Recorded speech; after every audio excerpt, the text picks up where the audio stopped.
Hello everybody and welcome back to Study with Julia. Today I'll be telling you guys some of the books that I would sacrifice myself to protect. Like genuinely books that I don't see anything wrong with. So let's jump right in. Book number 1 is The Adventures of Sherlock Holmes. What is not to be liked? There's always something happening, there's lots of mystery, and it's the dynamic between Dr. Watson and Sherlock Holmes is a very unique one for sure, but I also feel like it's a very interesting one because of that. And you know, Sherlock Holmes' whole thinking process, all of those little details, there's some red herrings, there's some, you know, you need to be focused while reading it, but it gives you the satisfaction every single time of solving all of the cases, and you just get to see how methodical and precise Sherlock Holmes is in his nature, and because of that, that's the main reason I love this book. I don't think there's like anything you could say about this book that is wrong, that is bad. Because there's no bad moments. Everything I feel is perfectly placed and makes, in my opinion, makes the Sherlock Holmes series the best series out there right now. And it's been like that for quite a few years, so we'll see if that changes in my lifetime, but amazing book and whole series. There's going to be quite a few books in this video that I have talked about on my channel before. This is also going to be one of them, 1,000 Splendid Suns. It's an amazing book.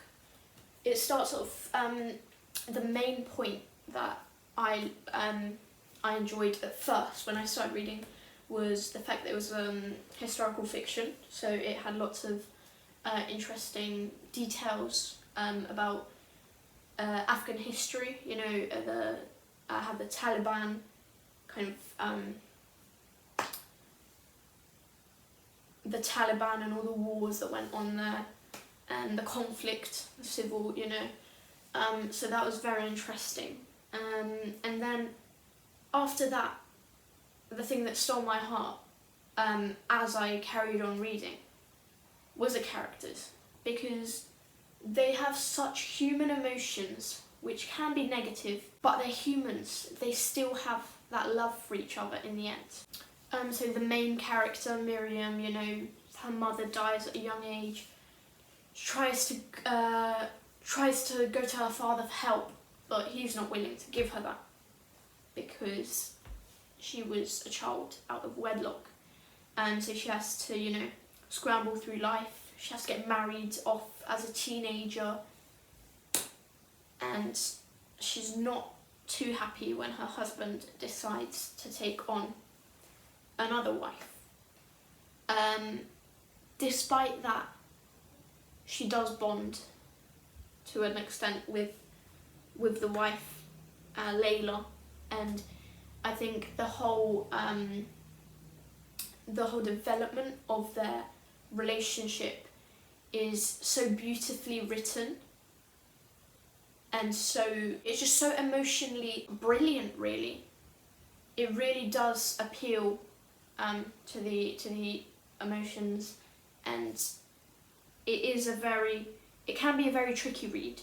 So in a way, I get why some people might not want to read it, but I mean, if you feel comfortable reading those types of books, then I don't think you'd have a bone to pick with this one, because it is so beautiful and just so human, really. Such a good story, reflecting on human feelings overall, but also how emphasised they are when war is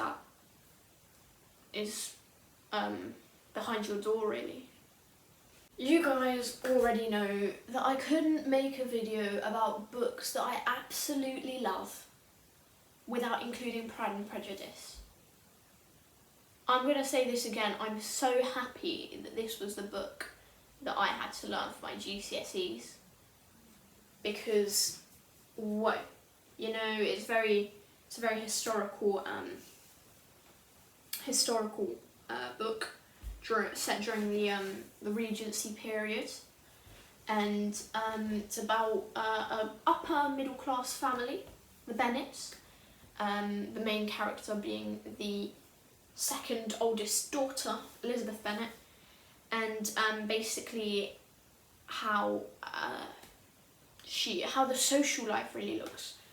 It's a novel of manners, so it's very focused on society and also the hierarchy of society, but also it's about her pride and prejudice towards none other than Mr. Darcy. You could say it's probably one of the first enemy to lovers books out there, probably. But I love the writing. Some of the quotes, you know, really hit hard. Jane Austen's got this great sense of sarcasm and irony. You know, it's a very this novel really has quite a lot of humour. You know, even the first sentence is a truth universally acknowledged, that man in possession of fortune must be in want of a wife. Something along those lines. I already did my GCSE, I don't need to remember all of it. But, I mean, that's just poking fun at what life was like, you know. Obviously, some men didn't want to marry, but they were pressured into it. But yeah, so that's the type of humour that's in the book. And I love the characters, because once more, you know they're wrong, and you know that what they're doing isn't probably the best course. You know, their feelings are a bit all over the place, but that's what makes them human. Like, everybody's feelings are just, you know, feelings are a difficult thing. And furthermore, it just makes them more likeable as well, even if you know they're wrong, because it's relatable. But yeah, I love the character of Mr. Darcy. I think he is quite a special man, and I love the character development that most of the characters undergo, really. Probably except for Kitty and Mrs. Bennet, all of the other characters just really develop and improve throughout the story. So it was quite an interesting read. That was good. We're halfway through the list with this one, Noughts and Crosses. That's also one of my favourite series. But yeah, this book is so interesting because it tackles the problem of racism in a very interesting way, because it flips the roles, the stereotypical roles, obviously, of black people and white people. And why is that so interesting? Because it also emphasises and shows the differences that you know, that racism tries to enforce. There are rules of segregation, you know, interracial marriages are prohibited, you know, no children. When Seffi falls in love with a Nought, she has to figure out what is worth more to her, the way society views her and her parents, or her love. And I think it's just so refreshing to read a book like that, and it really does show where in society things are wrong, you know, how racism affects people. And I think it tackles the issue quite well, as in it spreads the idea that you know, that racism is still everywhere, and you know, it just shows and brings to light how these behaviours are so damaging to people, and how it's better to just love everyone. The Little Prince is one that's very close to my heart because it perfectly encapsulates a fear that I have always had personally, the fear of growing up, the fear of losing yourself as you grow older, the fear of becoming serious, and I think it's so beautiful. It uses figurative devices and metaphors of the rose to bring out some truths that we hold in our planet today. And I personally really related to the book, because as I've said before, I always was scared of growing older too, but I felt more at ease as I was reading it, because I realised that, like, there are positive things with growing up, because just because you're growing up doesn't mean you're going to be serious and you're going to completely lose yourself. You're still going to be the same person ultimately, but you're just going to grow, and through your experiences you're bettering yourself. And that might mean becoming more serious, but that's only going to be in certain situations. There are going to be situations where you can, you know, wind down, relax, and just be your inner child. And I think that book really showed how important that is as well. Because to your mental health, if you're going to be walking around all serious all the time, you know, you need to have a little outlet of some way of laughter or something like that. And that book just highlights that perfectly, the fear of growing up. And I think the character of the Little Prince is also a really interesting one. You know, coming down from a whole other planet, but yet still being so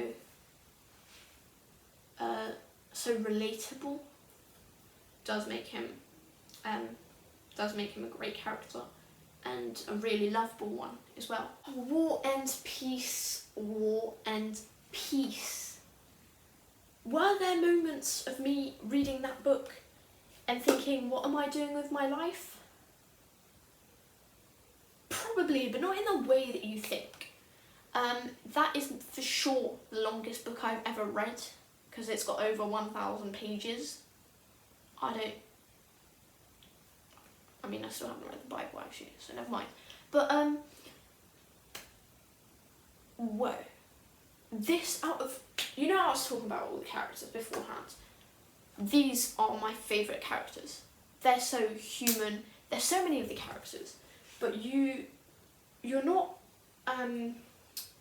the writer doesn't create bias to make you like one character more than the other. All of the characters are told from a third person without any bias. You just get told of their actions, what they do, and you can decide just for yourself. For me personally, I loved Pierre Bezukhov. I thought he was quite one of the kindest ones there. He had his bad moments, of course, but you know, he's a human. So I think the book really just shows both sides of the human nature, really. I also liked the whole storyline.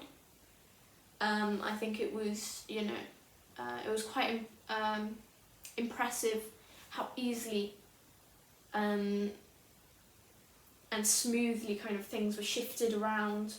How, you know, first one character was focused on, then it was a smooth transition onto another, and because when I'm thinking back on it, it gelled perfectly in my brain.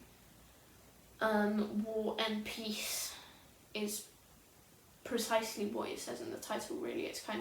It discusses how the war, the Russian wars, I can't remember exactly which ones, I'll put them up here, and also how, even though the characters were glad to be able to show off their patriotism and you know, fight for their country, in the back of their minds some of them did have the thoughts of why is this happening, you know, when we could all be safe and just, you know, not have to fight. We can all return to our families, which was also an interesting viewpoint. And it was important to discuss because obviously some soldiers don't want to be there, you know. Some soldiers would prefer peace, but they just didn't have the option. And I think that was quite interesting to see how, you know, some of the people that were doing the killings didn't want to be, really. But yeah, War and Peace. Leo Tolstoy is just a great author, and I would die defending this book, probably, if needs be. So let's hope there's no need to. The penultimate book we have is The Picture of Dorian Gray. And this book is so great because the writing is so clear and precise. The imagery is perfect, it's so on point. You know, I felt the tone of, for example, when he was in the near the port, I could just feel myself there, you know, in the dark alleyways, when he was in these beautiful gardens. I was right next to Dorian Gray every second of the story. But also another reason was the book is told with the book is written with Dorian Gray as the main character. And you know, as you see how selfish he is, how he's only there for his best interests, you know, you find yourself not necessarily not disliking him, but, you know, frowning down upon him. But then, when you think about it further, that is the nature of us as humans. Who wouldn't want to stay young as long as possible, you know, look amazing, and just live the best life they could? You know, it is like done at the expense of others and murder. And I'm hoping not many people would go to that extent. But inherently, we are all selfish. And I think this book just does show that. But also, I like the... I have this thing. I like books where the main character does have something, you know, with their mentality, because I think it makes it such a more interesting read, and it's just it's so interesting to try and delve into what is going on in the brain of someone who might be a little bit, you know, different in that manner. And Dorian Gray certainly has a very different mindset to me. So I just found it interesting to see his ways of thinking and how he went about by his life. But yeah, I think the main message is really, it's a good book to ponder over, you know. We are all selfish. So even if we do frown upon Dorian Gray, would we not do that in the same position? The final book that we have here, I was a bit, you know, when I was making a list for these books, I wasn't expecting to put this book in here. But when I saw it on my read books, I was like, of course. The Curious Incident of the Dog in the Nighttime. I really like this book because I think it spreads light on,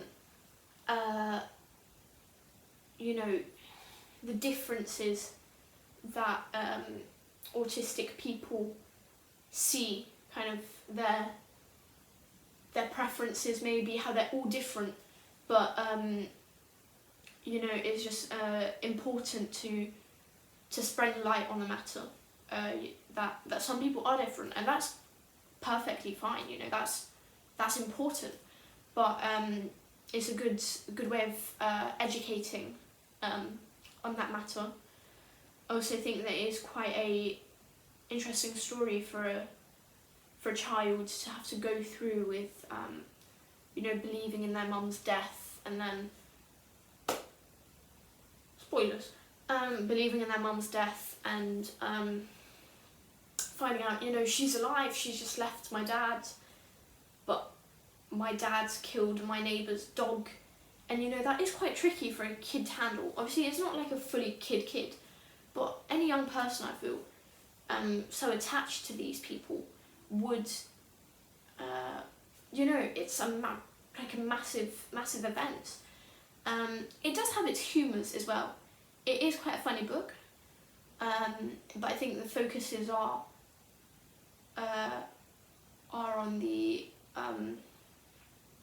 more on the sadness later on, but it does have comical moments, and I did really enjoy reading this. I did actually read this in school as well, but I ended up reading ahead because it was a very interesting read and I couldn't stop. Okay guys, thank you so much for watching this video. Please remember to like, comment and subscribe. Comment ideas. You could comment if you've read any of these books that I've mentioned, or comment your books that you would die defending. Yeah, as I've said before, thank you guys so much for watching this, and I will do my best to see you all very, very soon. Goodbye.